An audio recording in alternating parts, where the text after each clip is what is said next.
Aloha and welcome to part 2 of Quackshot for the Sega Genesis. We are still backtracking through Duckburg so that we can get to our plane, so that we can move on to the final location on our list, Transylvania, now that we have Bubblegum Ammo. Hey look, a Mickey Mouse blimp. And then just disappears when I jump. Yeah, the red plunger actually makes this area pretty easy to manage because all you have to do is climb all the way to the top of the buildings and pretty much walk past all the enemies, all the traps.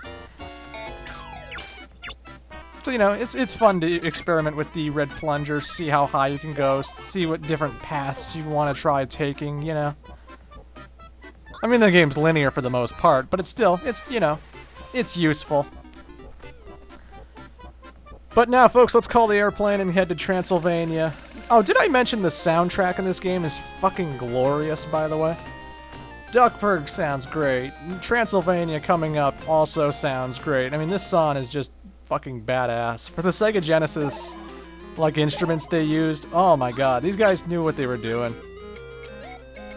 You can also use the Bubblegum Ammo to take out enemies as well. It has a smaller range than the popcorn does, because the popcorn spreads out when it shoots people, and it also goes all the way past the screen. The Bubblegum Ammo is very slow. It slowly gets to the end of the screen, but for the most part, it just stays in the general area from which you fired. So, you know, Bubblegum Ammo can kill enemies, but you gotta get up close and personal.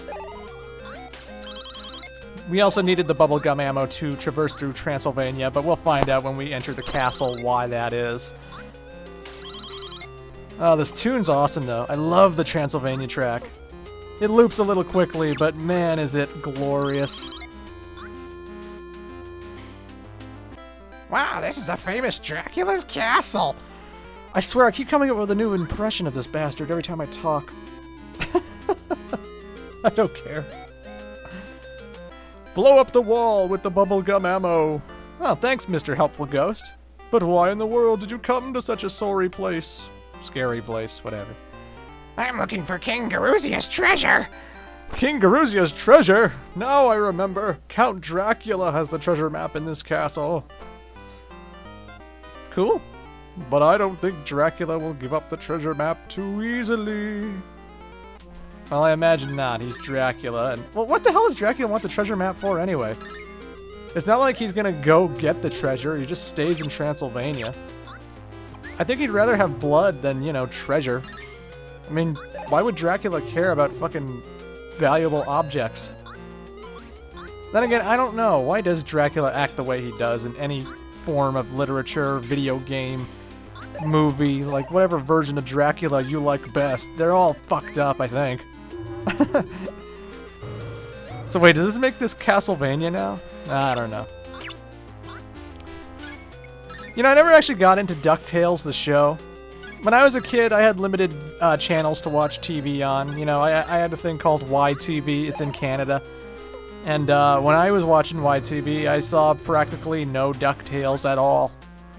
So yeah, the theme is definitely very catchy, but the thing is I never grew up on it, so I don't really watch DuckTales all that much. So I don't get to see Scrooge McDuck and Huey, Dewey, and Louie on their wacky adventures because I never watched the show. I have no fond memories of DuckTales. I only have fond memories of Donald Duck in other things, you know. Also, we're in another water level. Oh, goody, the great underwater levels. The good news is that Donald can breathe infinitely when he's in he can breathe infinitely when he's in water. So I don't have to worry about getting air. That's good, that's good. But look how slow this is. Like, this isn't my recording being awful or anything. Like, this is how it actually is in the game. It's just so slow. Why is there water levels in Dracula's castle?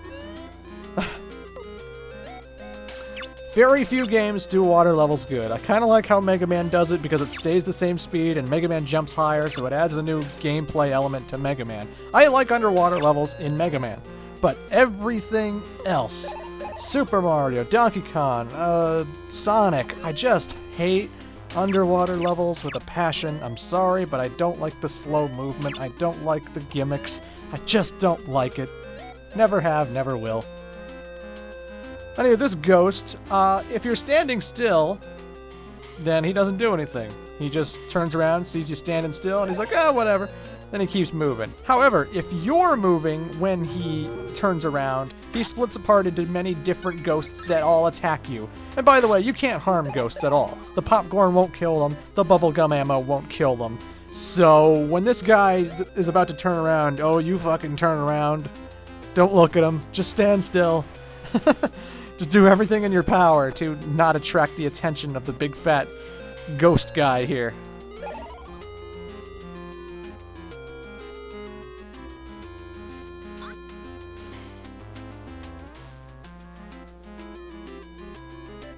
Sorry, I'm just enjoying Transylvania's music track way too much.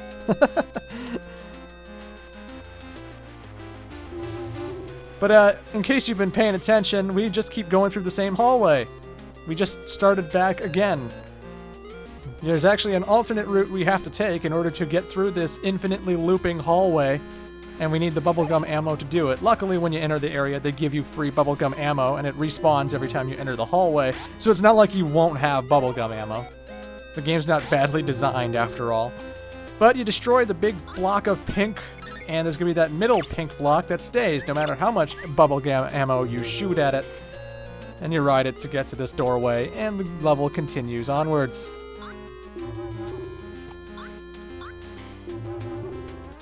I like Donald's sliding feature in this game. Basically, when you jump, yeah, you jump. But when you hold down and jump, he slides and goes real fast, and it's good for speed running, but it's also good for dodging certain bats and ghosts that might be hanging pretty low, you know? Oh god, that was hard. Climb real fast when you hear the wall coming at you, but as you see, it wasn't that bad as long as you take gigantic jumps. It all depends on the kind of gamer you are, I guess. One issue about Quackshot some people may not like is that there is no save feature and there is no password feature. So you're pretty much playing the game from start to finish, but it's not an exceptionally long game. This playthrough will not be all that long either. So you don't really have too much to worry about there. And it's the perfect one-sitting kind of game to play, honestly. I enjoy having one sitting with this game and just blowing through it. I wish Sonic's Ultimate Genesis Collection would branch out and get, like, third-party games and stuff. Like, I know Sonic's Ultimate Genesis Collection was, like, the best of Sega, right? But, like, I wanted Quackshot on that game. I wanted Quackshot so badly. Anywho, folks, we're facing off with Count Dracula, who is also a duck, which makes me wonder, why is he not called Count Duckula? Or Count Quackula? Quackula! I mean, Jesus Christ, how is there no duck pun on his name? Why is he just Dracula? He is a duck vampire, for Christ's sake. But I digress. The boss fight's pretty easy as long as you have popcorn ammo, because all you have to do is hold up. He moves a certain area, he opens his cape, he unleashes 4 bats at you, shoot the popcorn ammo up, and it destroys a lot of the bats and hits him in the face. You want to hit him with the face, with either the plunger or the popcorn, because his face is his weak point. You keep shooting the face, you keep damaging him, and you'll end this fight. So again, just shoot up with your popcorn ammo. Pretty easy. Donald takes the real treasure map. We're done with Transylvania. Booyah! Still don't get why he wasn't called Count Quackula, though. He's a duck. Quack. Drac. Come on. Anyway, we unlocked 4 new areas. We have a Viking ship, we have Egypt, the South Pole, and the place we're going to next, Marahjah. So I think we're going to go enjoy Marahjah.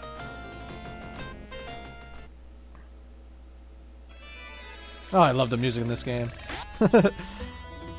I never got why Pete's gang has a whole bunch of Pete kind of enemies. Like, shouldn't Pete's gang have, like, weasels or dogs or something? Why do they all have to look like Pete? Like, Pete is indistinguishable compared to the rest of his crew. Even when you meet Pete himself, he's just a bigger Pete. Did Pete have a lot of kids or something that I missed? Like, the only kid I know about from Pete is Goof Troop. I watched Goof Troop. That was on all the channels I watched when I was a kid. Pete and PJ and Max and Goofy. Oh, God. That was an awesome show. The Goof Troop. Yeah. The snake charmers are assholes because they shoot musical notes at you, and when you get hit by the musical notes, snakes will come up to you and attack you, and there's nothing you can do about it. It takes 3 hits to take them out, by the way. 3 hits with the plunger, anyway. I think popcorn will obliterate them in 1 shot, but that's because you have such limited ammo with the popcorn, so I can kind of understand why they did that, you know. Anyway, we're in the Mirage Palace. I offer you a challenge. If you can defeat the tiger in the garden, I'll reward you with this Sphinx Tear. Okay. Did they just let random people in and solve their problems? Why can't they get the guards to do this?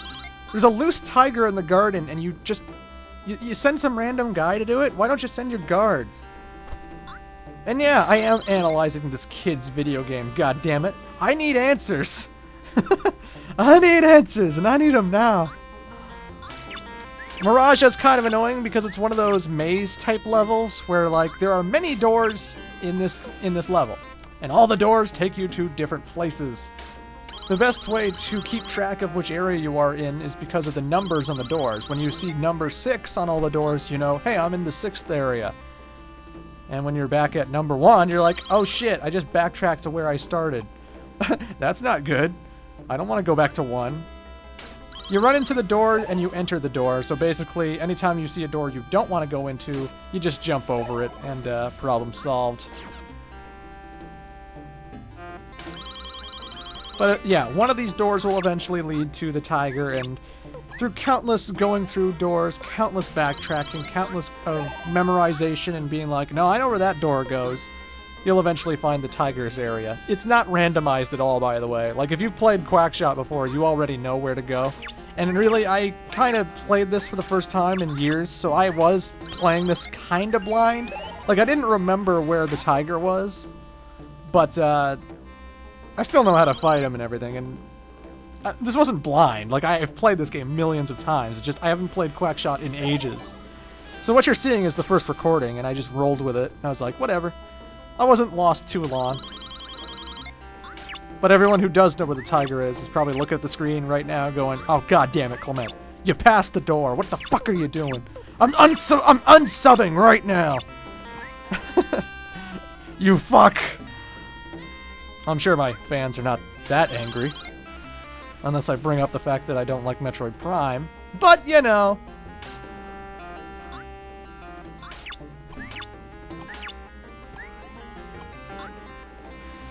But yeah, Goof Troop was awesome. That was a show I watched. I was even excited for the Goof Troop movie back in the day. You know, when they made Max a teenager and added some pop songs in there. And it's just weird to see Goofy and Pete in such a realistic world. Well, not a realistic world, but more of a non-Disney. Not a world they've been in like before. But anywho, folks, we're at the tiger. I swear he's from the Jungle Book, or maybe they're just coincidence. But this is Disney we're talking about. This is Shere Khan. We're fighting Shere Khan. And, he shoots fire out of his fucking mouth. Flame-throwing tigers, why not? You can basically only hit his face, and his face has a very small, limited range of hit detection. So if you hit his gut, if you hit the back of him, it's not going to count. You have to hit his face. I find the best time to hit him is when he's jumping, because you can take a small, tiny hop after he jumps, and hit him just in the nick of time. And, yeah, it's not too bad. You can use the popcorn for a better chance of hitting his face. But, I just wanted to be pro and use the plunger anyway, because that's how the great Clement rolls. God damn it. So, yeah, fuck you, Shere Khan.